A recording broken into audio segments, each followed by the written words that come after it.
Next, I'd like to introduce Inkwell Awards Special Ambassador J. David Spurlock, who will speak on behalf of our posthumous Second Sinnott Hall of Fame Award recipient.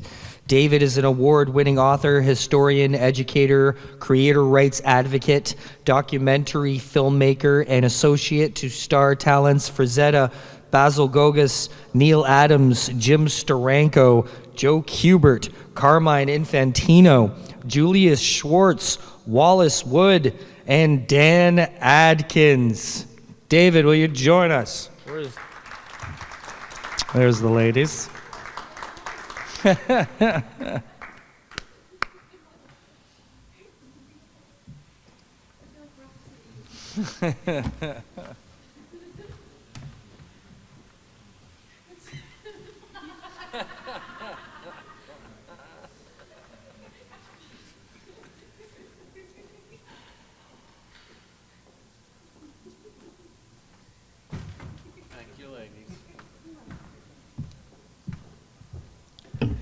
Okay. I think we're supposed to have a slideshow. I asked for it to be done as a loop so we could just use it as eye candy while I talked instead of me talking about individual ends. Do you know if it's a loop? Great. Okie dokie. All right. I wrote a very long article, and I decided I'm going to turn it into a book. So keep your eyes peeled for a Dan Adkins book sometime, hopefully in the next year. I'm talking to P. Craig Russell about maybe doing the foreword to that. Anybody here know any hillbillies?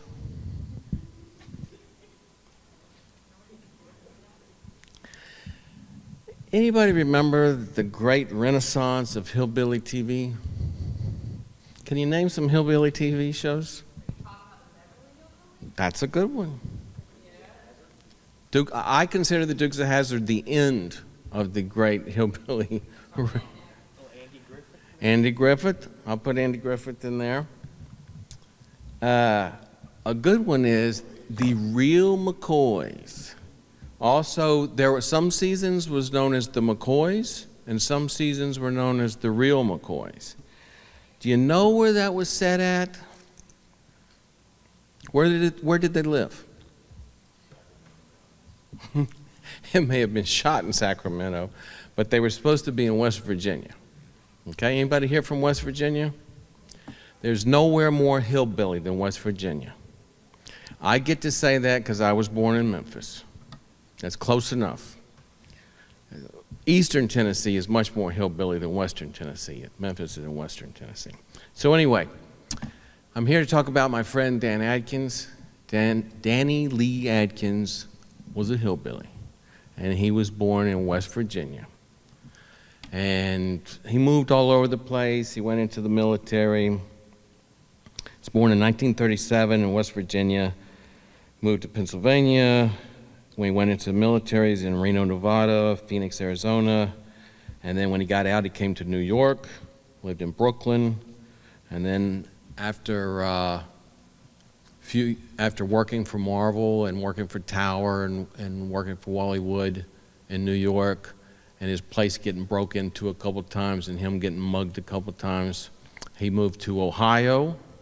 And then after a while in Ohio, he moved back east to New Jersey, right across the river from Manhattan, where he could commute in. He became an art director at Marvel. He was fun, he was generous, he was a colorful character. Despite his many years in the New York area, never lost his colloquial country accent. Starting with working with Wallace Wood in the mid-60s, who Adkins had grown up admiring, reading EC comics in the 50s. He began work on Thunder Agents in 1965. Adkins' rise led him to collaborate with many premier talents, including John Buscema, Barry Windsor Smith, Jack Kirby, Jim Steranko, Rich Buckler, Don Newton, Steve Ditko, Herb Trimpe, Gene Colan, Paul Gulacy, and Gil Kane. He's a versatile talent. Adkins wrote, one of the few artist to get credit for writing at Marvel. Penciled, most notably on Doctor Strange. Painted. We started our little slideshow with Adkins painting for Science Fiction Digest magazine. And most famously inked in the comic book industry for major publishers including Marvel Comics, Gold Key, Warren Publishing, DC, and Tower Comics from 1965 for over 5 decades until his passing at the age of 76 in 2013. Along with his associates Wallace Wood and Bill Pearson, Dan also pioneered as a fanzine publisher. Adkins served as art director at Marvel, as a consultant to friends Jim Steranko, and mentored a new generation of artists including Val Merrick, Paul Gulacy, and P. Greg Russell. All right. Now I'm going to do a little improvisation. Let's see. Well, if Neal can imitate someone, I'll try to imitate Adkins. I do other imitations. I do Gil Kane. Well, let's see. All I'll do on Adkins, I've never imitated Adkins publicly. I'll just say, "Ah, Dave." I had to work on that. I first met Dan about a quarter of a century ago. He didn't do many conventions, but he happened to do one of the earliest Wizard shows in Philadelphia, right about 25 years ago, and that's where we met. And then after that, I got to know him better. He moved, in his later years, he lived in Reading, PA. One reason he was drawn to Reading was because he's very close friends with Jim Steranko, and Jim lives in Reading. And so I went out to Reading, and Jim and I were going to go to dinner. He says, "Well, let's swing by and pick up Adkins." And we did. We went out to dinner. And we had a really good time. And at the end of the dinner, Jim reached for the check. And Adkins looked at me like, "What the hell's going on?" Because Jim never reaches for the check. And then I wrote a book on wood and did a long interview with Adkins. That was great. He had a wonderful memory. He could quote me all the page rates and everything. It was great. And he was very generous. He was into electronics. I remember him gifting me one time a headset. And I tried to be generous back. I would find out that he was buying my books. I'm like, "Dan, don't buy my books. I'll send you the books." "Oh, no, I want to. Your books are great. I want to support them." I'm like, "Dan, I'll send you the books for free." And he kept buying them. One time he gifted me a big folder. Some of his favorite artists were Wally Wood, Al Williamson, John Buscema, and Frank Frazetta. Those 4 guys were really tops with him. And he gifted me a big folder of scrap that he had collected on mostly Williamson and Buscema. At some point, he got a bad reputation for swiping, and he actually learned to swipe from Wood. The difference was that when Wood inked it, like Larry was talking about with Adams, he could take anyone's roughs and in inking it, turn it into atoms. Everyone would just see the atoms. Well, Wood could do the same thing. Unfortunately, Adkins didn't quite, and people reckon also Adkins picked more recent things to swipe from, whereas Wood tended to pull, if he was going to pull a drawing, he'd pull it from a Golden Age piece, or he'd take it from a photo. Adkins was taking more recognizable things like Frazetta or Buscema to swipe from. And that was sad that he got a bad reputation for that. But he really knew the art. His style, as Neal was saying, that there's a traditional inking line for comic books. And it's here in the 21st century, it has changed quite significantly because we have people like Neal Adams and Bill Sienkiewicz and people who have expanded the medium quite considerably. And now we have computers and we can reproduce lines different from what they could reproduce in the 40s, 50s, 60s. But Dan had a very traditional inking line, the thin to thick to thin, fairly similar to Sinnott in that way. I wanted to say, I've actually been campaigning for Adkins to get this award for a few years. When I think of particularly Marvel inkers, today everyone really sees Sinnott as #1, and he deserves that. And I would say Giacoya would come after that. And I feel like Giacoya doesn't really get his due, probably because he died earlier. And I've seen over the years, people who live longer tend to get more credit. And I'm bully for them. But Adkins, I felt, was kind of like the third man in that roster. But actually, someone else should be in there, and I'm going to start my campaigning for him now, is Chick Stone. What Joe Sinnott is now seen as the ultimate classic Marvel inker. Chick Stone was before Joe Sinnott became the classic Marvel inker. When Wood left Marvel to go over and start Tower, talent followed him. Steve Ditko left Marvel and went over to Tower. Chick Stone left Marvel, went over to Tower. It was, I frequently refer to it as the image of the 60s. And people were coming. Gil Kane came over from DC, and other people. But so after this, I'm very happy that Dan is getting this Hall of Fame award. He passed away, and now I'll start campaigning for Chick Stone.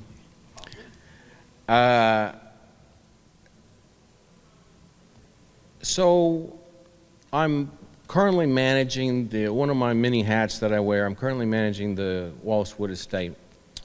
And somehow it came to my attention, I can't remember how, DC basically offered us a deal on, like a really good wholesale deal on some Thunder Agents hardcovers. I'm like, oh great, yeah, I'll invest in some Thunder Agents hardcovers. We could sell them at conventions and raise some money to keep the estate going. And so I called Dan up. Nobody is more important to that work, that body of work, other than Wood. Dan would be the next guy. Ralph, I would say Ralph Reese is probably the next biggest name to come out of. Really, when you look at the comics industry, there's two studios that so many people came through. And it was a Wood studio, and then it kind of shifted. And it's almost like the baton was passed to Neal at a certain point. He's a little younger. And so everyone either came through the Wood studio or they came through the continuity studio, and a couple of people like Larry Hama actually came through both, and Ralph Reese too. But at that point in the mid-60s, Ralph was very young, and Adkins was the first guy that wasn't just really assisting Wood, wasn't just tracing things or looking for reference for him, but he was actually doing some penciling too. And then Wood would ink, kind of like Larry had mentioned with the Krusty Bunkers, how Neal would do whatever he wanted to do, particularly the heads and things like that, some key figures, and Wood would do the same. And then Adkins would ink some, but he would also do penciling in there too. So I wanted to ask Adkins if he would sign a bunch of these hardcover Thunder Agents books I got. And I called him up and we chatted for a while, and he said, yeah. And I said, I'll drive over to Reading and I'll take you out to dinner, and then we'll go hang out at your place, and sign a bunch of books. And he says, yeah, and we set up a date to do it. After a while, a couple weeks down the road or something, after a while I called Steranko. I said, look, I'm going to be in town. I'm going to go see Dan and take him out to dinner. I'll swing by and pick you up. And he says, well, what day do you have in mind? We agreed on a date. So the day before the appointment, so I called Dan to reconfirm, let him know, remind him I'm coming over. It's a great piece here. This is Gil Kane, inked by Dan Adkins. Gil Kane's Captain Marvel work, very important work for Gil at Marvel. There's a later piece, that may be it there. There's a later Gil Kane page inked by Adkins in the 80s, I would say that is, where he gets a little bit of a different line. He's doing more of a spontaneous line than that traditional line I was talking about. There's him inking Kirby. He should have inked a lot more Kirby. For some reason, he didn't, but he really should have. And he loved Kirby. He would have loved to ink more Kirby. And the little bit of Kirby he inked was just fabulous, including when Kirby came back to Marvel after he'd been at DC, which was I'm just going to say it, just a hair past Jack's prime, and key inkers like Sinnott, Romita, and Adkins would take a little more time to make sure that Kirby came out the best. That's Adkins inking Steranko there. Back to my story. So I call Adkins to firm up our dinner date and signing date, and there's no answer. I call him a couple times, there's no answer. And so then I call Steranko, I said, look, I can't get a hold of Dan. And he says, well, you know, he keeps crazy hours, he's probably still asleep, but, you know, just come on over, we'll go over there. If I have to beat on his door, you know, we'll wake him up. I said, fine. So I go over, I go swing by and pick up Jim first. We go over Adkins' place. Jim goes, beats on the door. Adkins does not come to the door. And finally, Jim says, you know, I don't know where he's at, but let's go on to dinner. So we go to dinner without Dan. And we have dinner, and then afterwards I say, well, I got these books. He's supposed to sign these books for me. I said, you know, could I leave them with you, and the next time you see him, you know, drop them off, and then I'll come back whenever he's finished. Yeah, leave them in the trunk of my car. So I start heading back to Jersey. I'm about halfway back, and the phone rings, and it's Steranko, and he just got a call from Dan's son, and Dan had just passed away. They found him a few days earlier, and that's it. I just had to share that with you.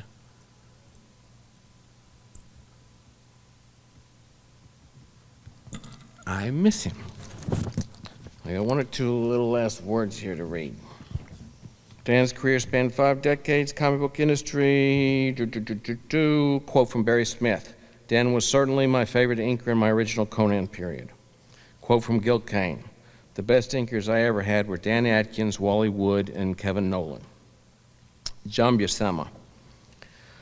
I'm going to read the full-length version of this one. John Buscema.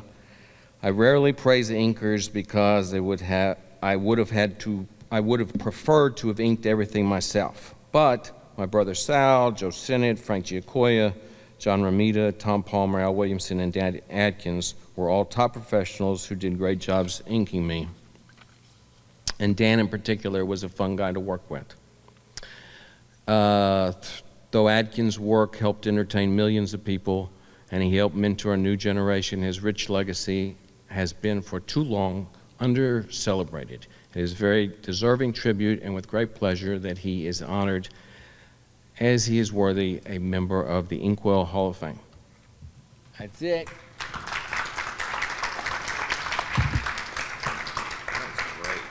Thank you for all the time and appreciate you being here. It's going to be very difficult for me to let go of this, but I'm going to see that this gets to Dan's son.